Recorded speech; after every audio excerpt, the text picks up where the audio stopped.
Hey guys, good morning. It is May 10th, I believe. It's Wednesday. um, yeah, like I say, I usually don't keep up with the days. But welcome back to my channel. Good morning. I hope you guys are doing well. I am here with Faith again, and we are back to share another story with you. I realized after recording the last story, telling you guys how we met, I left out a few things that I wanted to share with you. So I'm just going to share a little bit of that extra bit of the story now. So this won't be a long video, hopefully. This won't be a long video. But I just wanted to talk to you guys about um, the registration and the insurance when I purchased her. I have, I've shared with you guys before that I'm a part of a lot of groups on Facebook related to RVing, camping, van life, bus life, prepping, gardening. I mean, just a variety of different groups that I'm a part of. But I've also created a few groups of my own um, related to these lifestyles: camping, traveling, living in a vehicle, any kind of alternative living. Um, so I have a couple of groups that I created, and one of the many conversations that come up in these groups related to people who are doing van life or bus life or RV life or, travel trailer life or fifth wheeler life or whatever your mode of traveling, transportation.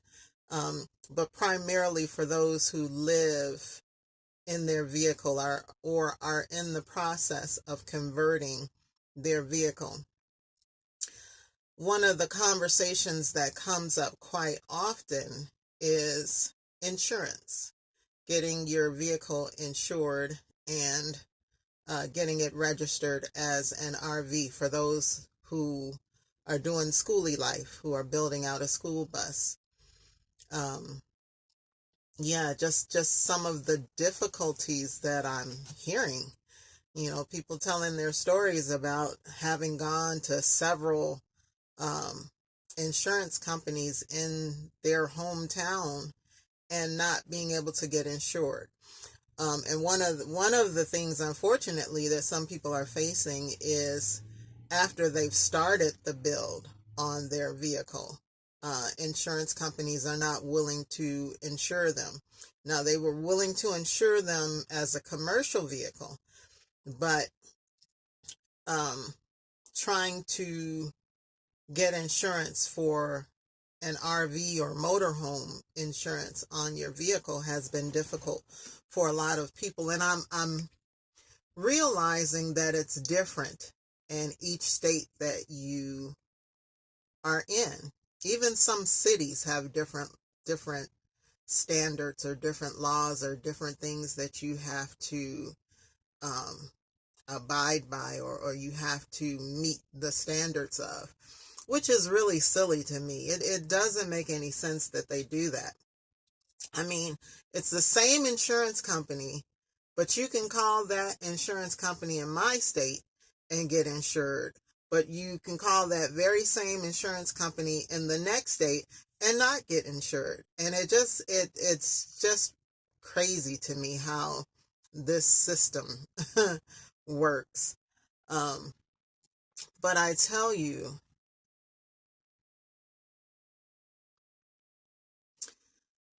COVID really opened some doors for me. And I know that COVID isn't the only reason. Again, I know who I belong to. I know whose child I am. And I know the favor that I have on my life because of it. But during COVID was a very tough time for a lot of people. Like I said, people were losing jobs, people were losing homes, losing apartments, just struggling. So those 2 years that the whole country was kind of shut down and people were being let go from their job because they refused to get the shot. And all of the controversy just around that whole thing, the vaccines and whatnot. These were some very rough times, and that time revealed a lot about this country and about people in general and individually. You really got to know people on a different level. But for me,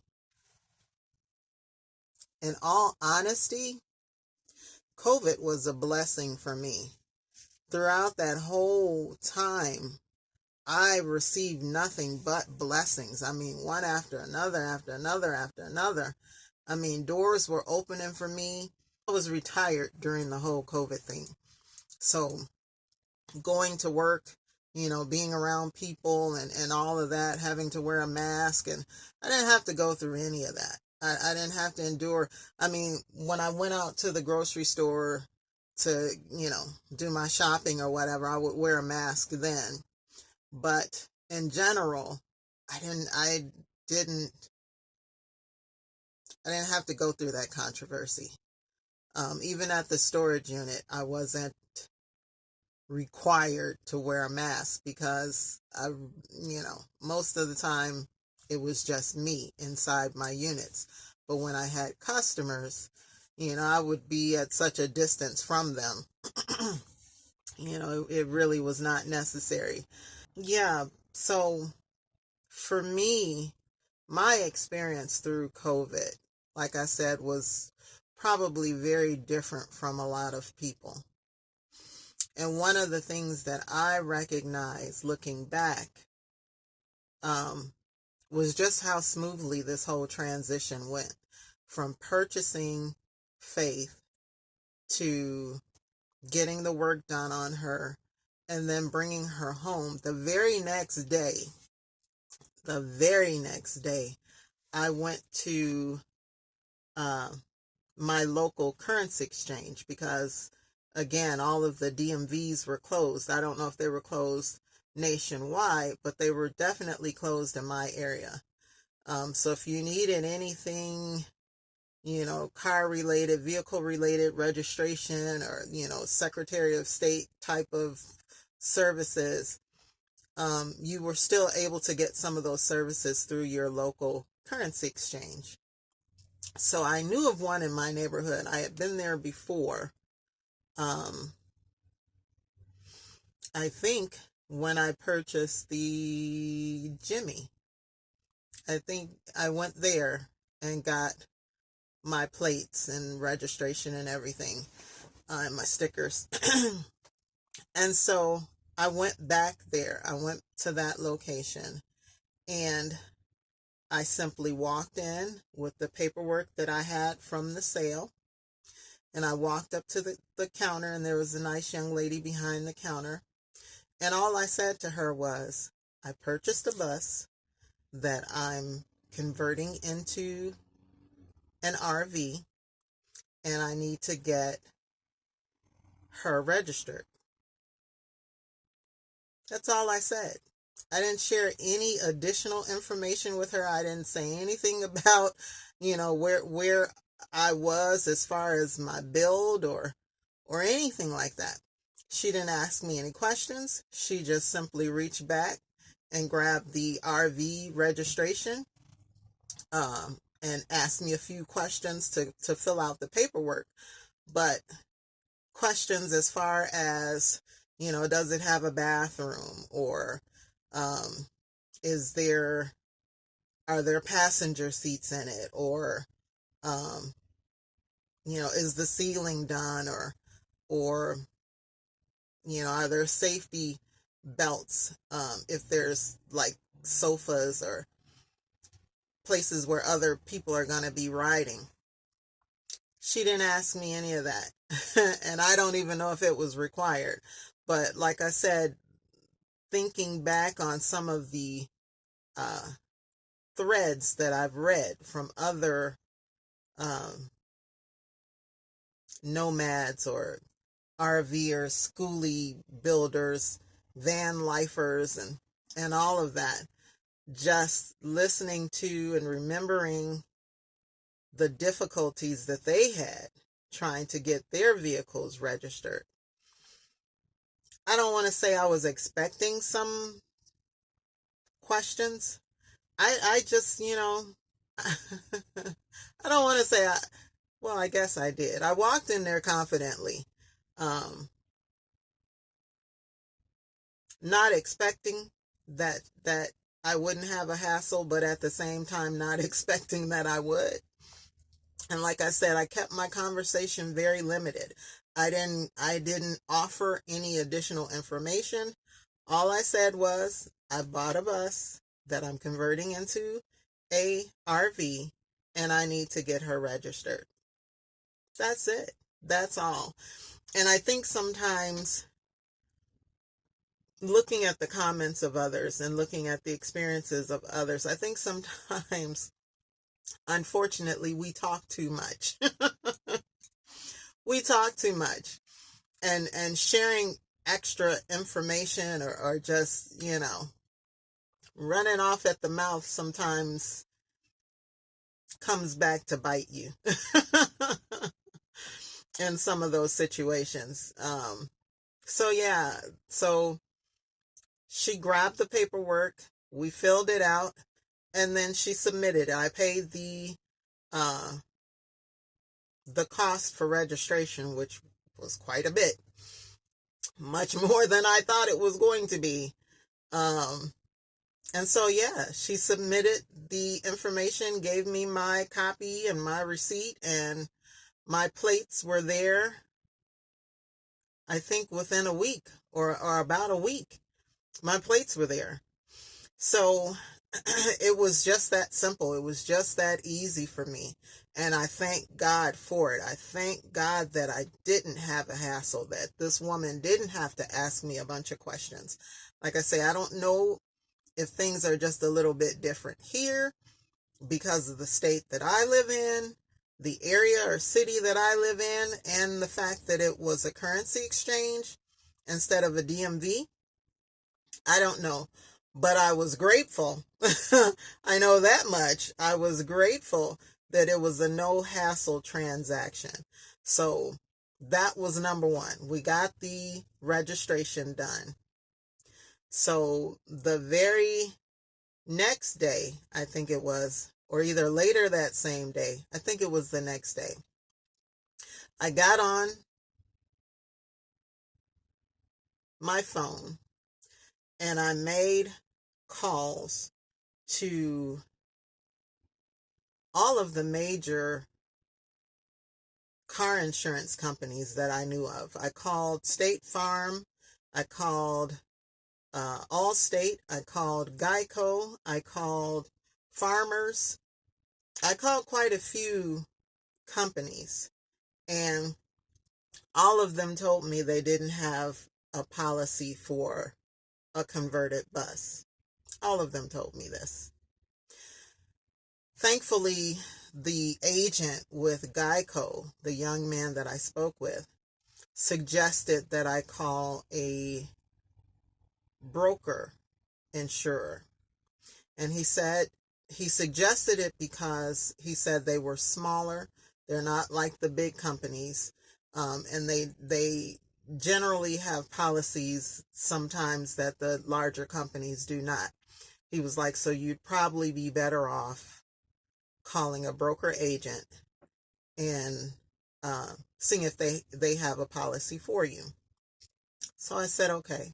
So I Googled broker agents in my area, and I called the first place, and I spoke with the young lady. And again, I didn't give her a whole lot of information. I just told her that I purchased a vehicle, a bus, that I was converting into a um, RV, and I was needing insurance. I did tell her that I had talked to a couple of companies and that the agent from Geico had suggested them. So she put me on hold and she went and investigated, I guess. And she came back sometime later and she told me, yeah, they could insure me. They had a policy for me. And I was like, great. Well, in the middle of that conversation with her, my phone started ringing on the other line, and it was Allstate Insurance Company calling me back. So I asked her if she would hold, and I clicked over, and I talked to the young lady who was on the other line, and for some reason beyond me, suddenly they had a policy for me when I was adamantly told that they could not help me. But out of the blue, she's calling me back. Or I think it was a different agent calling me to inform me that they had a policy for me. So I said, hang on a minute. I have another call holding. So I clicked over and I told the young lady from the broker agency that Allstate had called me. I was honest with her. Allstate had called me back and said that they had a policy for me. And so I was going to go with them. And she was like, okay, no problem. So I clicked back over and talked with the young lady from Allstate. And she went over the policy with me over the phone, what all was covered. She sent me an email, and we got it started right away. I paid for the entire year for the insurance. My insurance on Faith is $1,500 a year. My monthly payments, if I go monthly, is $130, and that's for full coverage. It's not for just liability. It's for full coverage. So, yeah. So it's miraculous how that worked out, because again, the horror stories that I was hearing, that I was reading in these group chats and on different threads, different posts that people had posted, was all negative, all depressing, all just, making you go, oh, wow, I didn't know it was going to be that hard. But like I said, both transactions for me went smooth as butter in comparison. Like I said, I had registration and insurance 2 days after purchasing this vehicle, which for a lot of people is unheard of. Unheard of. And like I said, they didn't require any pictures. They didn't ask me any questions about, did I have this in the bus or is that in the bus? No agent needed to come out and inspect or look at the bus. Everything happened right over the phone. Right over the phone. And like I said, when I went to the currency exchange, everything happened just across the counter. No hassle, no drama, no requirements in order for these people to register Faith as an RV or motorhome. Well, RV. I think our plates say RV. And for and to get the insurance for a motorhome. Yeah. So that was my experience with getting her things taken care of.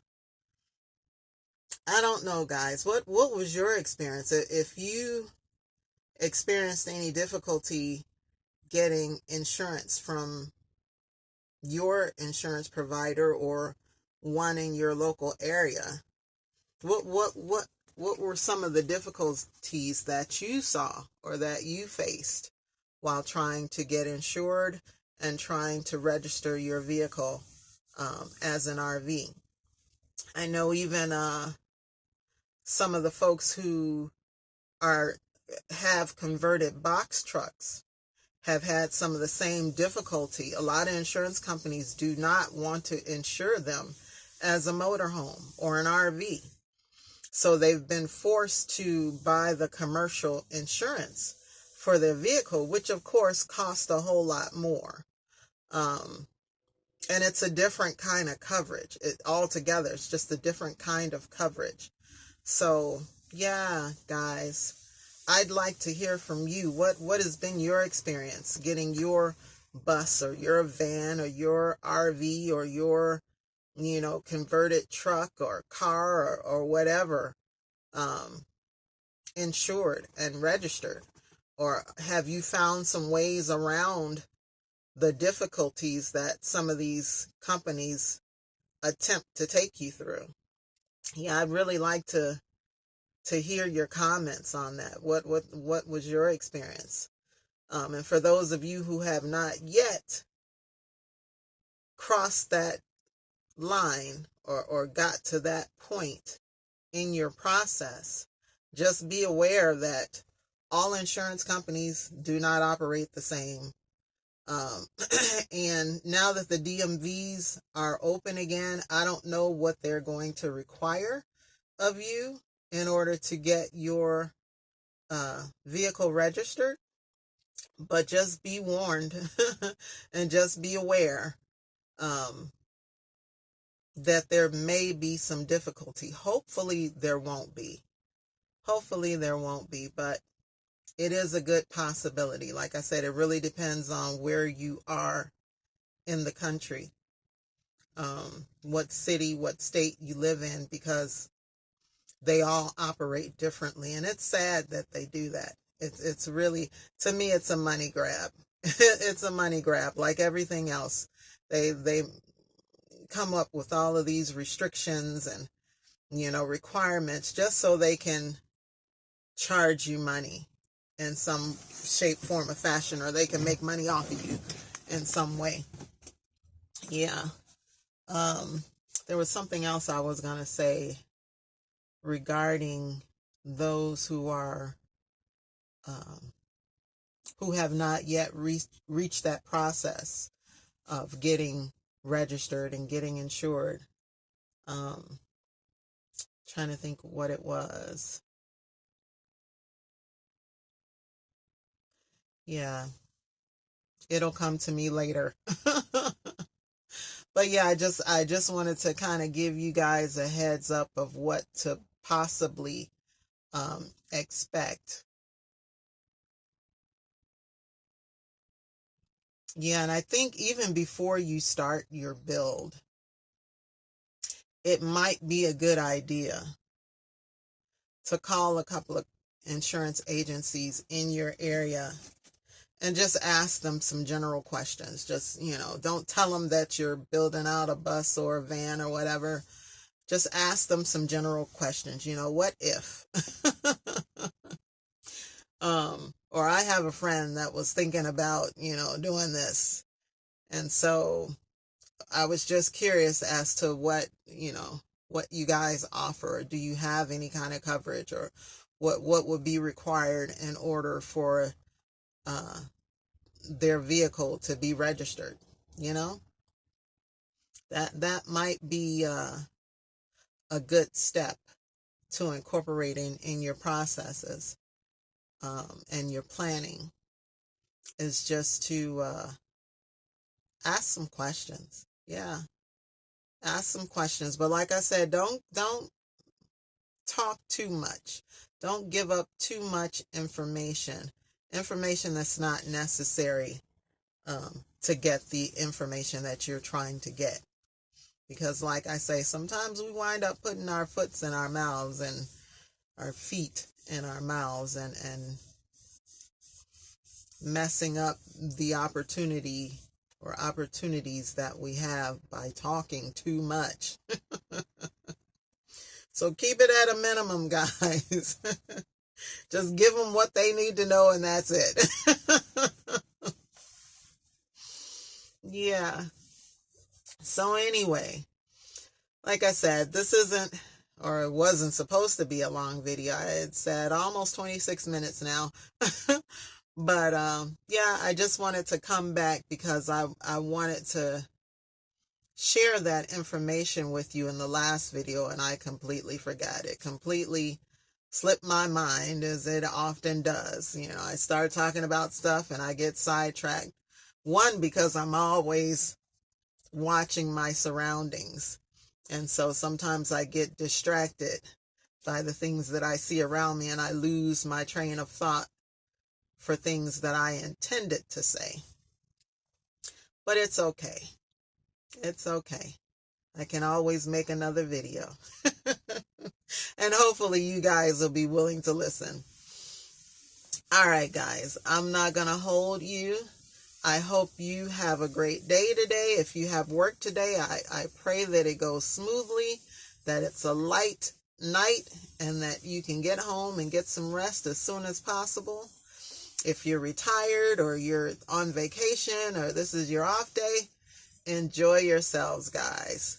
Find something peaceful and calming to get involved with. Or if you're an adventurer and you want to get outside and, you know, hit the trails or go to a park or go for a jog or whatever. I hope your day is a great one. I hope that you make it a great day. All right, guys, I will talk to you again in the next video. As always, you know I'm not going anywhere. I will see you guys soon. Don't forget to thumbs up the video. Don't forget to share it. And again, don't forget to subscribe if you haven't already. And please encourage others to do the same. And I'll see you guys soon. Take care. Bye-bye.